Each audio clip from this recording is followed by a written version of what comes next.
pamoja na consolidation. Sawa. Uliambiwa kwenye masuala ya trendi, range pamoja na consolidation, kwamba ukiona kitu fulani ujue ni consolidation, ukiona iko hivi inakuwa uptrend, ukiona iko hivi inakuwa downtrend. Sawa. Hatukusoma kwenye hatukupitia kwenye nini? Sikuelekeza kwamba kuna time frame za direction, time frame za entry, na wanachanganya hao wanafunzi ni wengi. Uliniambia tu uliniambia kwamba kuna time frame za range, kuna time frame za entry ambazo kuna swing trader pamoja na day trader.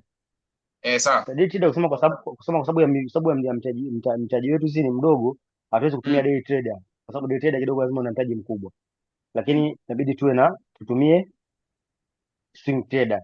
Sasa kuna maeneo pia ya kuchukua entry ambako ikiwa uptrending kuna namna ulinielekeza kuchukua entry, lakini ukaniambia usitumie akili nyingi sana kwa sababu bado tuko chini. Kadri siku unazidi kwenda kazidi kuelewa mdogo mdogo. Lakini pia ukanielekeza namna ya kuchukua entry kwenye kuchukua entry kwenye downtrend. Lakini pia ukinielekeza namna ya kuanalyze market ukiwa unataka kuchukua trade. Okay. Hivi ndo nataka hapa kuna kitu nataka ni confirm. Tulisoma kama kuna time frame za entry, weekly, day, nani time frame za direction. Tulisoma kuna weekly, kuna monthly, kuna day, alafu kuna 4 hours, si ndio? Ndio. Alafu baada ya hapo tukasoma kuna time frame za entry kama 1 hour, 30 minutes, 15 minutes na 5 minutes. Na 5 minutes Alafu nilikuelekeza kwamba kila time frame ukifika kuna vitu unaviangalia. Kwenye time frame za direction unaangalia kitu fulani na za entry. Unakumbuka? Hapana. Hapo turudie tu hapo. Turudie. Lakini na hisi session inayofuata ndo utakuja ueleze. Narudia tu hiyo top down analysis ya general. Session inayofuata utakuja ueleze. Nani stop kushare afu ni share huko mimi. Unastopia hapo? Hapo juu hakuna sehemu ya kustop kushare. Hii hapa. Usha stop wewe? Bado ndo naitafuta hiyo sehemu, nimeiona hapa lakini sasa yes, hapa kuna kupozi na nini? hapo kuna kupozi, Unasema hivyo yenyewe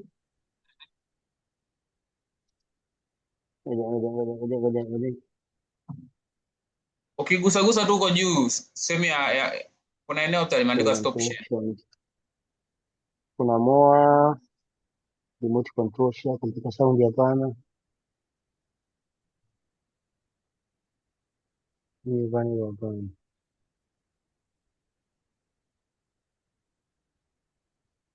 Kwenye hichi kishare hapa kina kama rangi fulani kama ya blue. Kuna kirangi cha blue kimeandikwa your screen sharing, alafu mwishoni kuna stop share. Ukikigusa vizuri pero utaona rangi nyekundu imeandikwa stop share. Kipo hichi hapa juu. Hapo tayari usha stop. Unaiona chat yangu huko sasa, ndio? Naiona. Okay, sawa.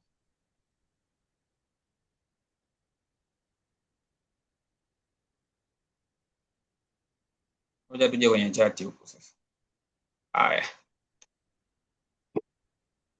Tunaenda kupita sasa kwenye top down analysis huku. Tutumie tu gold kwa leo.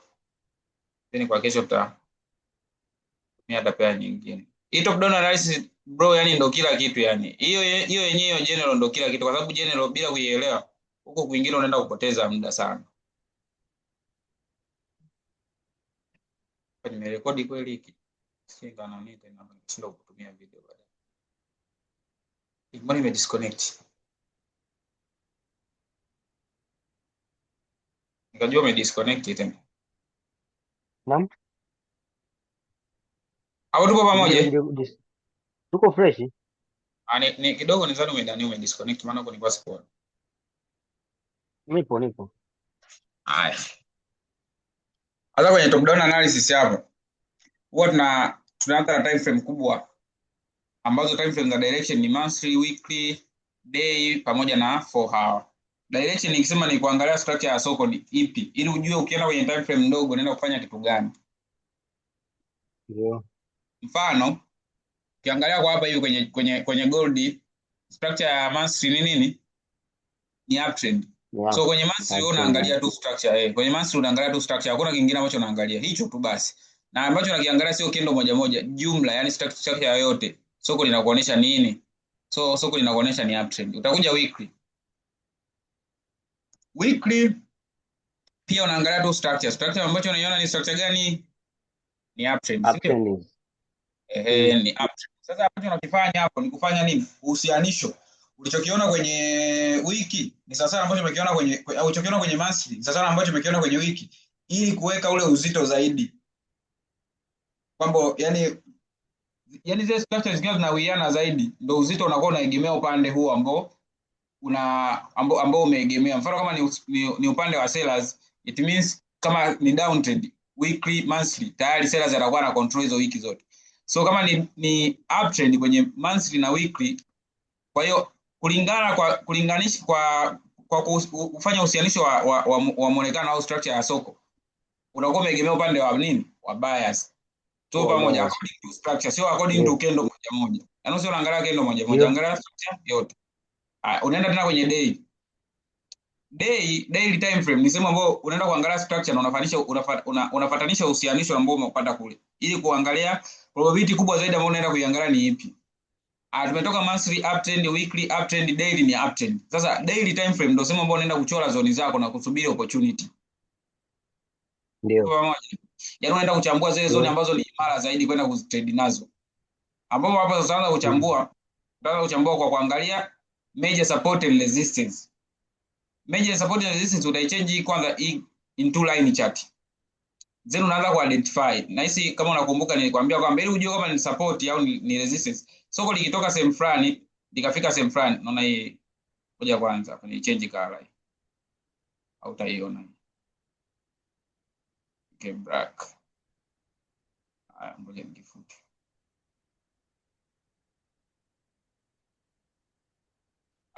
Tulisema kwamba yani soko mfano limetoka hapa likaenda hadi haya maeneo, then likarudi at the same area ambapo lilinyofoka na likarespect, likaendelea na movement hadi kufika eneo ambalo liliwahi kufika hapo. Tayari hapa juu tutapaita ni major resistance to pamoja, hapa chini tutapaita nini? Major support. Lakini hapa katikati ni structure ilikuwa inafanya up and down, yani kulikuwa kuna uptrend fulani kilikuwa kinaendelea. Lakini hii retracement iliyofanyika hapa ikatupa major support, ikatupa na major resistance. Kwa hiyo wewe kama ni trader unafanya nini kama huku bado ulikuwa hujakuona? Si ndio unachoenda kukifanya ni ku identify kwamba hapa tayari nishapata major resistance, major support, major resistance before haijavunjwa, tutaita ni major resistance before haijavunjwa. Ndio. Yaani ninachokiongelea ni kwamba hiki ambacho kipo mbele ulikuwa hujakiona, hiki tuachane nacho. Ndio. Sema soko lilikuta haya maeneo. So mtu atasubiri, mfano kama soko limefika kwenye new zone, wao tunasubiri soko linafanya pullback. Pullback ni pale ambapo soko linafanya retracement kidogo, kurudi na kupata nguvu nyingine ya kunyanyuka. Sasa soko lilitokea hapa likaenda hadi hapa eneo, then likafanya pullback kwenye eneo. So mtu ambaye angeingia hapa buy angekuwa sahihi kwa sababu gani? In case kama ilikuwa limeonyesha kwamba kuiheshimu hii zone. Sawa, kwa kwenda juu na kurudi tena kwenda juu. It means tayari hii zone iliheshimika. So ambacho kwenda kukifanya ni nini? Ni kwenda kuchukua buy kwenye ile eneo na kwenda kutokea TP yako kwenye haya eneo, ni kesi kama utahold muda mrefu, kwa sababu structure za time frame kubwa zinakuruhusu kuangalia opportunity ya kubuy, sio kusell. Tupo pamoja? Ndio. Kwa hiyo hapa mtu ambaye angeingia hapa, it means angeenda kutokea wapi? Hapa, kwa sababu tayari kesha create nini? Resistance. Baada ya kufika hapa likaivunja ile resistance na ikawa support. Tayari huyu mtu tena angesubiri. Akasubiri soko likaja likafanya pullback kwenye hii support level, akaingia buy, akaenda kutokea kwenye near resistance ambapo soko lilishindwa kuvunja. Sio, unanielewa hapo? Ndio. Hapa. Kwa hiyo hapa sasa nini tena hiki? Kwa hiyo hapa sasa ni na maana gani sasa? It means hapa juu tena tumepata nini? Resistance nyingine, utaimark. Resistance nyingine iko wapi? Ni hii. Baada ya hii pullback. So baada ya soko kwenda hadi hapo kufanya pullback likaivunja hii zone, ambacho tulikuwa tunasubiri ni nini? Sisi tulikuwa tunasubiri tena hii zone ifanywe pullback ili sisi tufanye tuingie. Tupo pamoja bro? Ndio. Asa kwa hapo utatumia sometimes unatumia na candlestick kuangalia sema kama imefanywa pullback. Ukitumia candlestick chart ndio utaona kwamba hii pullback ilifanywa, lakini line chart utaona. Line chart inakusaidia tu ku draw zone basi. Haikusaidii kujua kwamba market ilifanya pullback au haikufanya. So So soko hapa lilifanya pullback tena kwenye support zone, likaendelea na Ilifanya movement. pullback tena kwenye support zone. Yeah, Ndio. lilifanya pullback, likaendelea na movement, likaivunja tena ile resistance na likaendelea kwenda juu. Sasa mtu ambaye anasubiri kuja kuingia sokoni hawezi kuingia nalo likiwa linaenda hivi. Lazima asubiri pullback yoyote ile ambayo itatokea kwenye day, kwa sababu ni time frame ambayo ipo strong zaidi kuliko kusubiri pullback za 4 hour au time frame. Hata kama ikifanya pullback ya maeneo likaenda, it's okay. Lakini at least mara nyingi itakuwa na high probability in case kama hizo itaguswa na soko litembee kwenda juu. Hapo ndio kuna high probability kubwa. Ndio maana unaona gold sasa hivi ni inasumbua sana watu wengi kwenye kutrade. Mtu ana trade under pressure. Ipo sehemu mbaya sana. Yaani ipo sehemu mbaya mno. Hapo umenipata bro kwenye kufanya analysis ambayo ni ya general bila kuangalia entry. Mpaka hapo. Ndio. So ukienda for hour in case, lakini kwa huku sidhani kama itasaidia kwa sababu hadi hapo entry hatuna. Hii ni bila entry. Ukienda for hour unaweza kuona fanya tu usianisho wa kuangalia structure ni uptrend. So unaona buyers ni ameshikilia soko kiujumla kwenye time frame zote. Ambacho unakifanya wewe ni kusubiri pullback ya daily time frame kama wewe ni day trader ili uchukue opportunity. Lakini ukingangana kuingia na hizi zone ambazo zime created kwenye 4 hour ni risky. Ni riski kubwa mno, na utaona kitu ambacho umekisoma hakifanyi kazi kwa sababu ni sehemu ambayo soko lina print some history ili lije liziheshimu baadaye. So alijafanya pullback yote kwenye day na ni riski kwenda kutrade hilo eneo. Tupo pamoja hapo? Ndio. Tunaenda pair nyingine. Nataka leo uelewe, ngoja tuende pair nyingine.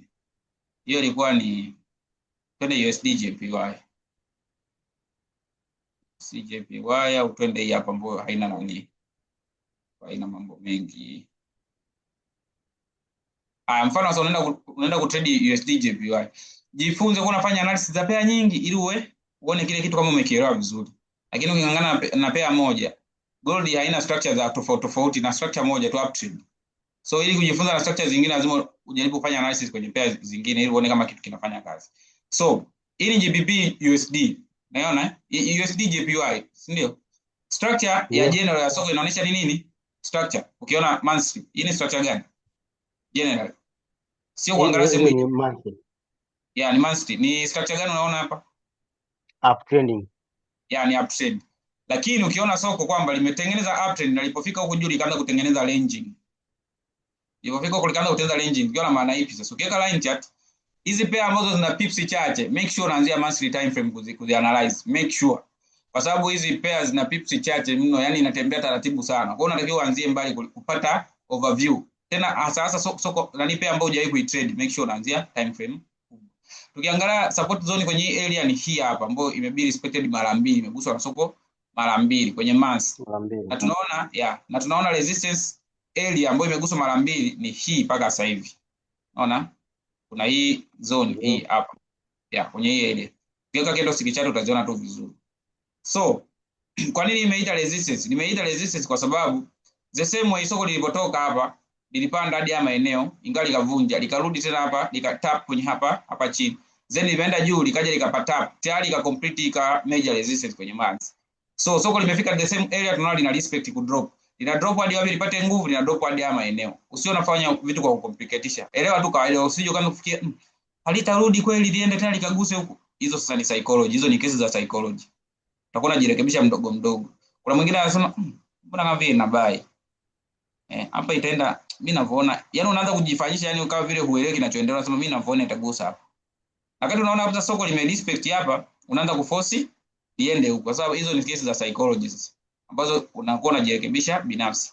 So utarudisha kwenye candlestick chart na utaona soko kwamba linataka respect, alije liguse sehemu gani exactly kwenye hii sehemu hapa chini. Tupo pamoja. Hiyo ni monthly time frame. So monthly time frame sehemu ambayo tunaenda kuitrade, ingawa tunaona kwamba structure ni uptrend, lakini sehemu ambayo tunaenda kuingia sisi ni range. Na ukumbuke ni candle moja inachukua mwezi mzima. So huwezi kusema eti candle, huwezi kusema eti structure ni uptrend kwa hiyo ngoja ni buy. Hapana. Hii candle, kila candle inachukua mwezi mmoja. Alafu una trade siku moja. Kwa hiyo makini unatakiwa mwingi. Hata kama ni uptrend au ni range, angalia sehemu husika ambayo unaenda kuingia. Usiingie tu kichwa. So ukienda kwenye weekly time frame, nini ambacho unakiona? Weekly time frame tunaona kwamba soko lisha respect hiyo resistance zone ambayo soko unaona kwenye weekly structure inavyoonekana vizuri sasa.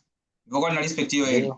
Imeenda likagusa hapa likafika likagusa. Usichanganyikiwe kuona kwamba mbona nimedraw mstari kuna candle juu. Hiyo ni normal, lakini exactly nani ile zone unakuwa umeipata. Unaweza pia ukatumia zone za huku ili upate exactly entry, ukai-exceed kidogo kwa sababu kule umetumia monthly time frame, na ukumbuke kwamba ki rejection cha monthly time frame ni candle kwenye weekly. Kwa sababu ndani ya monthly time frame kuna candle za wiki. Za wiki ngapi? Zimo candle kama za wiki 4. Si ndio? So kila mwezi unachukua candle kama candle 4. So kwa expand hizi zone it's okay. Paka ukifika daily time frame ndo time frame ya mwisho kwenye ku expand zone. Baada ya pale ni kuangalia sehemu ya kuingilia. Tuko pamoja? So ukiangalia vizuri utaona sehemu ambayo imebidi respected ni hiyo. Sasa kuna watu wanatumia akili fupi tu. Anasema soko limekuja likafungua na gap, linarudi kwenda kufulfill gap. Hichi kitu ndo kinawalamba watu wengi na wanagusua sana stop loss. Yaani usije kujichanganya kwa unafikiria vitu kama hivi. Unaona? Usije kujichanganya kufikiria kwamba eti kuna gap, soko litaenda kufulfill gap. Huo ni uongo. Ukiangalia kwenye line chart si gap. Unaona hicho kitu? Si gap. Lakini candlestick chart tu itakuonyesha ni gap, lakini sio gap. Ndio maana ukisubiri gap lije libe fulfill, soko litafika huko lishakugusia stop loss za kutosha. Kwa hiyo respect, yani unatakiwa urespect kitu ambacho unakiona uko unafanya analysis na kwenda kufanya maamuzi ya mwisho. Yani uwe comfortable kufanya kitu ambacho unakiona, sio kitu ambacho unakifikiria kichwani. Kwa sababu ukiangalia kama hapa, soko linaonekana kabisa kwamba lilitoka hapa, lika respect the same area, lika drop hadi hapa chini. Hapa pia limegusa hapa the same area. Tunaona lime respect. Kwa nini usiendelee kuhold ku drop chini na hili soko? Kwa nini uanze kufikiria kusema kwamba litaenda huku juu? Yaani utumie tu unatumia tu maamuzi ambayo yani ile akili ya kawaida, sio kufikiria sana vitu ambavyo havipo. Ukienda kwenye daily time frame, nini ambacho unakiona? Tunafanya uhusianisho tu. Tangia monthly ni ranging, tumeona weekly ranging, daily as well as nini? Ni ranging, lakini ukumbuke nilikwambia kwenye ranging kuna structure mbili, uptrend and downtrend, ambazo zina create nini? Zina create ranging movement. Kwa moja. Kwa hiyo mpaka sasa hivi tunaona beta kuseli za ni kufanyeje? Kubai. Tuko pamoja? Yeah. Kingine kuna vitu vya goal unaongezea kwenye kufanya analysis zako. Unaweza kusema kwamba mfano ukiangalia vizuri hapa, yani analysis inahitaji unatumia akili nyingi. Ukiangalia vizuri hadi kwenye hii area hapa hivi, tukitoa hiki. Ndio tukitoa hiki. Sina kitoaje, mbona kitoki?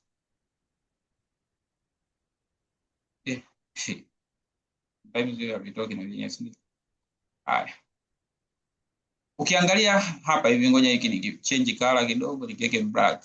Hapa naona kama ndio utakiona vizuri. Haya. Ukiangalia sasa hapa kwenye hii hapa, ngoja niweke black. Unaona hapo nicho kidraw hapo. Yaani analysis bro inahitaji umakini sana.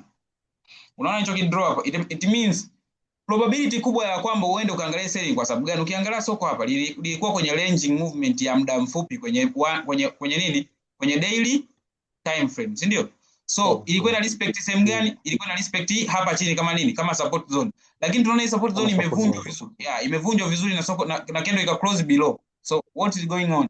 Kitachoenda kuendelea hapa ni kwamba soko litaendelea ku drop kwenda chini kwa sababu tayari hii ishavunjwa. Kuna wengine watakwambia kwamba tunasubiri soko lifanye pullback. Pullback huwa inaonekana tu kwenye time frame ndogo kama kuna dalili ya pullback. Pullback ni pale ambapo unasubiri soko lirudi hapa, then ndio wewe ufanyeje uingie. Sasa utajuaje kama utafanya pullback au utajuaje kama unaendelea tu na soko, kwa sababu unakuta lishafanya pullback bila wewe kujua. Kwa sababu candle moja ya day ina candle 6 za 4 hour. So huwezi kujua kama zile candle zishafanya pullback. Nenda kwenye 4 hour. Ukienda kwenye 4 hour time frame, utaona sasa structure ya 4 hour ni hairuhusu market kufanya pullback. Sio, unaelewa? Hapa hakuna dalili ya kusema kwamba utasubiri soko lifanye pullback. Hii soko litakuacha, litaendelea kudrop. Yaani utasubiri pullback hadi uchelewe, lakini hapa pullback haitatokea kwa structure inapoonekana. Ukienda 1 hour bado unaona soko aliombi hata kufanya hiyo pullback ambayo unaitegemea wewe, kwa sababu soko linaonyesha kwanza ni down trend, nenda up, nenda chini, nenda up, lina drop chini. So bado kuna continuation ya soko kudrop. Mwingine akiona tu bullish candle hivi anabuy. Hii ni free area. Yaani ogopa sana soko liko kwenye free zone. Huwa halitaki kugusa huku sema ambako kuna resistance, lakini litacheza na wewe haya maeneo. Litacheza na wewe vibaya mno haya maeneo. Utakuwa unaingia linakutoa na stop loss, linaonyesha kama dalili ya kurudi juu. Yaani sawa sawa na gold ilipofika kule. Gold ilipofika kule hiyo free area ni sehemu ambayo inafanya chochote inachokitaka, hairespect kitu chochote kwa sababu haijafanya pullback kwenye eneo husika. Swali hapo hapo hamna swali. eh. Kwanza So sorry, samahani. sawa. Kwa hii eneo ambayo imevunjwa, si ndio? Naam. Eneo ambayo sababu tulikuwa tuko kwenye range, kwa hiyo Sawa. ikavunja. Candle ilovunja ni ya seli. Kwa maana yake wale ambao wanasubiri pullback, maana kama pullback itatokea, maana yake itarudi kwenye support ambayo imevunjwa, ambayo tayari itakuwa ni resistance. So Kwa kama itaiheshimu then itaenda down. Lakini ukiangalia tu structure hapa, ukiangalia structure tu hata hii kwenye hii pattern inaonekana hapa, soko lilijaribu kurudi ndani lakini likavunja tena. Yes, So lilivunja mara ya kwanza, hii tayari pullback ishafanyika. Ndio, maana kwa wale ambao wale wa kuchola chola, maana eneo wanalichola kama supply zone. Hapo nimekuelewa. Kwa sababu kwa maana hapo soko bado linaendelea kwenye downtrend. Yeah, linaendelea downtrend. Kwa sababu structure kutokana na structure jinsi ilivyo. Structure kubwa zote zinakuonyesha kwamba lina drop. Lakini hii time frame tu ndo inakuonyesha kama soko limefanyaje, linajaribu kudanganya tu. In case kama utakubali linakuwa limeshakuacha hivyo. Hapo nimeelewa. Kwa hiyo ndo hivyo, hadi unaenda kupata kwenye masuala ya entry tutasoma sessions zinazofuata baada ya kuelewa kwanza hii general. Nataka tu ujue jinsi ya kuchambua soko kwanza before tujaenda kwenye entry. Entry ni kipengele kimoja kigumu. Na vitu vingine vipo vingi mno bro, vingi mno, tutasoma vingi. Tutakuwa tunatembea pea nyingi. Sitaki tukae pea moja kwa sababu ikalili gold is the way unavyoanalyze gold, sio the way utakapoenda kuanalyze pea zingine. Kwa hiyo utajikuta na pea zingine unaenda kufanya analysis, unaona kama vitu vinakataa, kumbe hujazoea nini structure tu. Kwa hiyo tutakuwa tunafanya practice sana. Kwa maana naambia top down analysis ndio inachukua muda mrefu. Na ukishai master top down analysis ukaanza kufanya analysis vizuri, unakuwa umemaliza, hakuna kingine. Yes, ni kweli. Mfano kama ukiangalia hapa 15 minutes, soko limeonyesha kabisa kwamba limefanya ka pullback then linaenda na continuation ya kudrop. So sidhani kama kuna pullback nyingine itafanyika tena kwa hapa nachokiona mimi. Kwa sababu tayari soko yaani sidhani kama kuna pullback nyingine itafanyika tena irudi huku. Maybe lakini sidhani.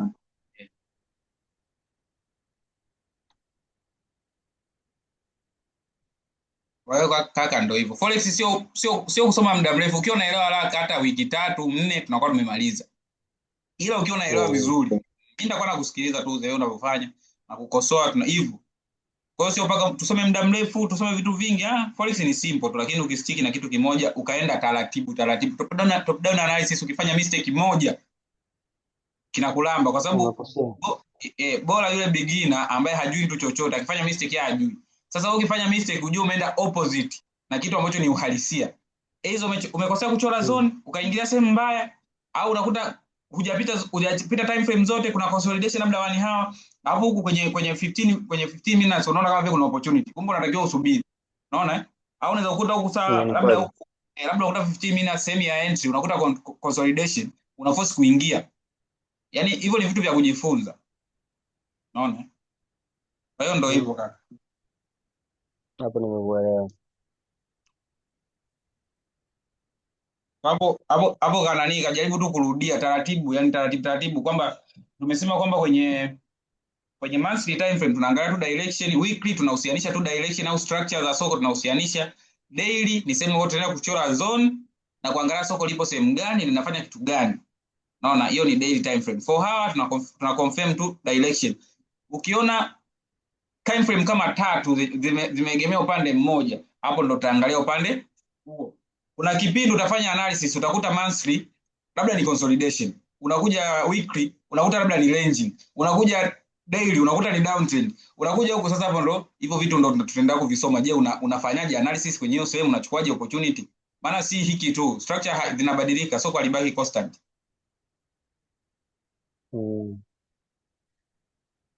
Ndio hivyo kaka. Basi mzangu hapo ina shida nimekupata. Hapo kapitie bro. Japo nivitie. Then utanitumia basi chat mage. Kupitia vitu basi muda ninao mwingi sana kupitia. Sawa. Nitaiconvert tu haraka haraka afu nakutumia. Na poa, haina shida. Ah,